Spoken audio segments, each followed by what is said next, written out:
Dragon Masters, Treasure of the Gold Dragon. Chapter 5, The Wizard's Plan. The portal quickly disappeared behind the three Dragon Masters. They stepped into a tall, round tower. A spiral staircase led down to many floors below. Torches mounted on the walls lit up in the space. The light was dim, but Draco made of strange faces through the wall. The hairs on the back of his neck stood up at the side of them. Then Rory tugged of his arm. She put a finger to her lips and pointed down. At the bottom of the tower, a wizard dressed like a red robe stood at a big desk. He had long black beard with a white stripe, and he wore an eye patch over one eye. "It's Mildred," Rory whispered. "This must be his secret hideout," Dharma said, "and that must be his workshop. Look at all the books and potions down there." Drake peered down the railing. Mildred was 5 floors below them.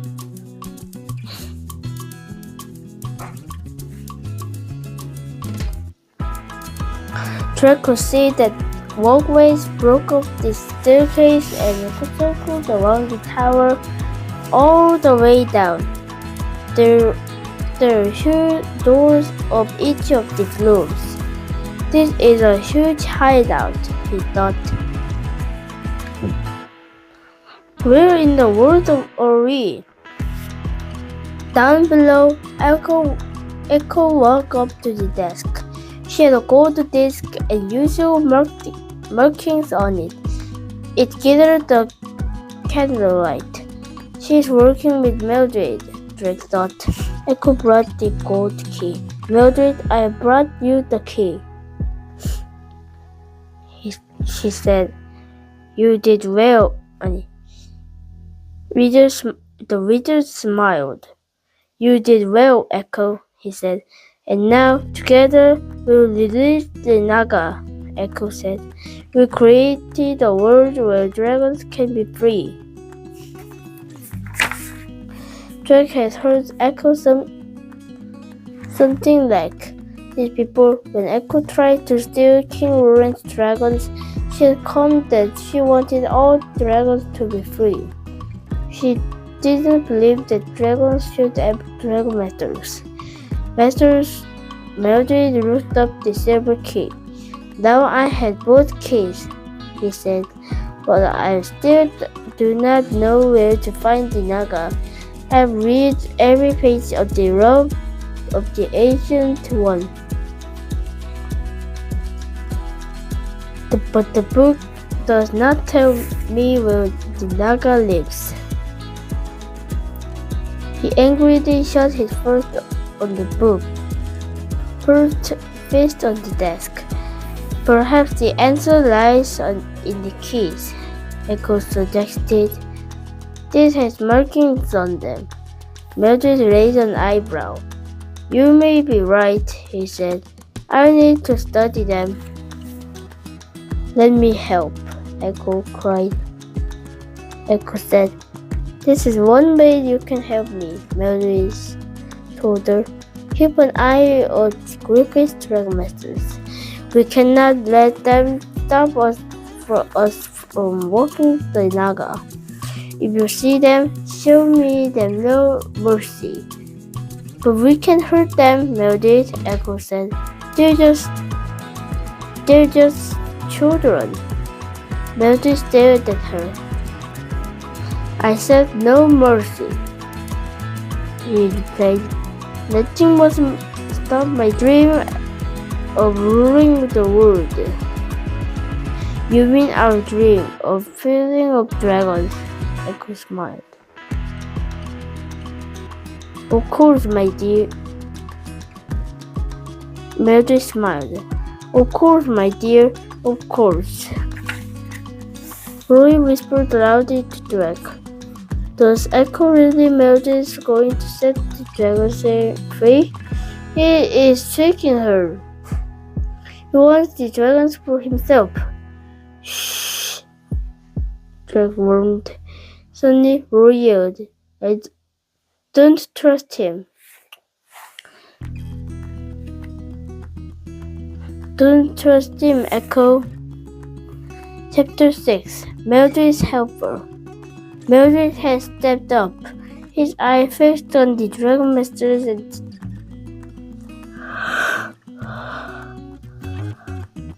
top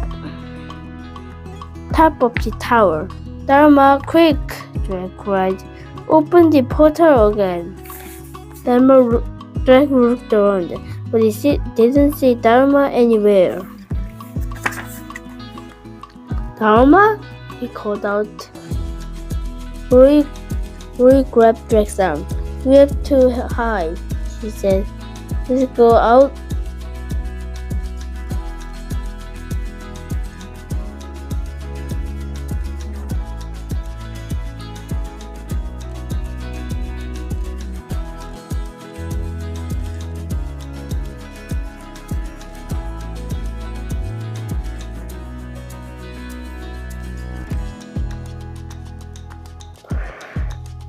Rory grabbed Drake's arm. We have to hide, she said. Let's get to one of the tower rooms. Maybe there's a window we can climb out of. Drake and Rory raced down to the spiral staircase. Drake's heart pounded. Then, from the corner of the eye, he saw a flood of red magic. Mildred floated up toward them, his body glowing with red energy. Two dragon masters, how nice, he said with an evil laugh. You're like mice in the trap. You can't catch us, Rory cried, still frowning, down the steps. Mildred pointed at Drake and Rory, extending his fingers. Of course I can, she said. I am a wizard. Suddenly, Drake felt his whole body tingle. I can't move, he cried. Me neither, Rory yelled. No, you cannot, he said. So you won't be needing your sword anymore. Drake watched helplessly as the silver sword floated out of his belt and into Mildred's hands. The Echo came running toward the statue.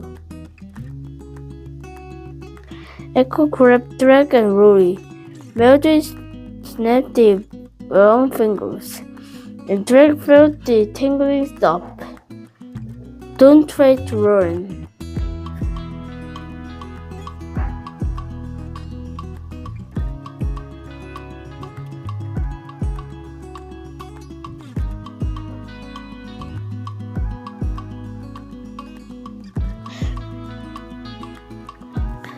Echo warned, Mildred may not be so easy on you next time. Echo had led them to a thick wood door. She opened it and shoved Drake and Rory inside. Why are you doing this, Echo? Rory yelled. You're smarter than this. He's just using you. Mildred understood me, Echo said.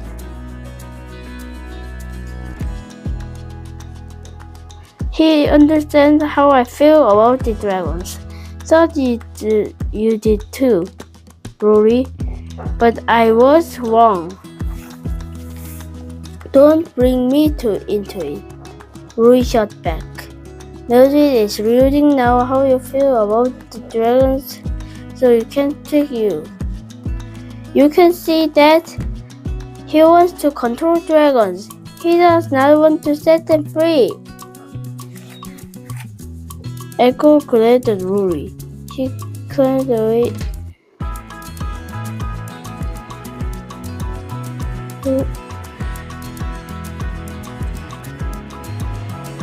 Drake heard a tickling noise. He ran to the door handle. "We're locked in!" he cried. Chapter 7. Trapped. Rory started pounding on the door. "Let us out of here!" he yelled. Drake looked around. The room was full except for a rickety wood table and a water jug. An eerie glow streamed toward the edge of the tiny window high up the wall. "I'll try to connect Worm," he said. "I don't know he is back in the gold lair. But maybe I can help. Maybe I can connect with him. Maybe he can help us escape." Drake closed his eyes. "Worm, can you hear me?" he asked. Drake opened his eyes and looked down at his dragonstone. It didn't glow at all. He sighed. "We'll have to find a way to get out of here of our own." Rory pushed the table door to like the wizard and stood on top of it. Drake held the table. It was so weird we can go skates.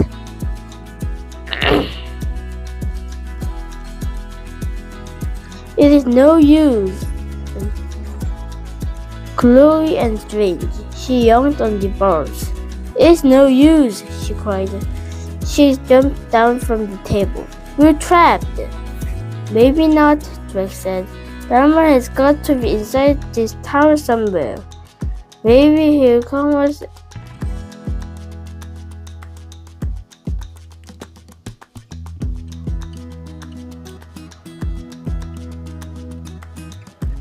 "We can't keep us down in here forever," he said. "We just have to escape the next time he or Echo comes to open the door." "Then if everyone comes at all," Rory said, sliding down to sit beside him, "they might leave us until Mildred and the Naga destroy the world. Or maybe Mildred will come and put a dark spell on us for us to help with your evil plan."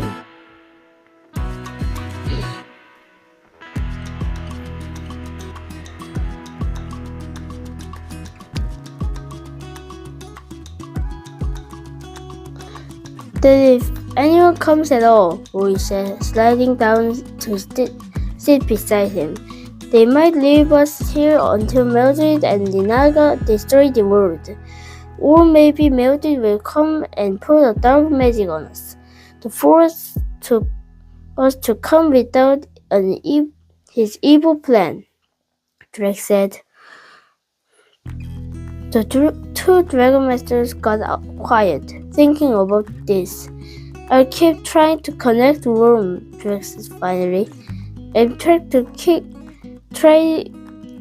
keep trying to connect to Worm." He held his dragonstone, closed his eyes, and tried again and again. Worm didn't respond. Drake started to worry. "We stampered from our dragons. Dharma is missing, and Mildred has my sword," he thought. "There is no way we can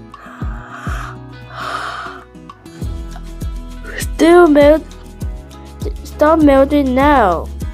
Chapter 8. Run. A few minutes later, the door creaked open. Drake and Rory jumped to their feet. Someone shoved the tray into the room, then quickly closed the door. Drake and Rory ran over and pushed the door. "Let us out! Let us out!" they shouted. They yelled until the throats were sore. The Drake looked down at his tray. It had bread, cheese, apples, and too much of water. His stomach rumbled. I'm starving, he said.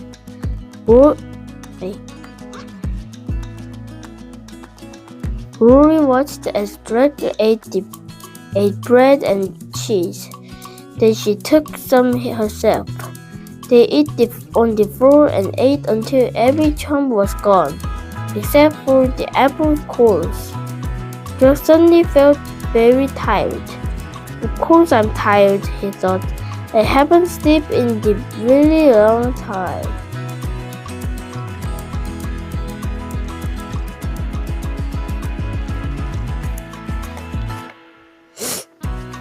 Of course I'm tired, he thought. I haven't slept in a really long time. Let's get some sleep, he said. If Mildred does try to hurt us, we'll need our energy. I'll stay awake and guard us, Rory said, but she yawned too. Drake leaned back against the wall and dozed off. He was sure how long he had slept for when a good voice awakened him. Get up! Echo stood over him and Rory, who was also fast asleep. The door to the cell was open. Wake up, Echo said. Mildred wants to see you. Drake and Rory stretched and stood up.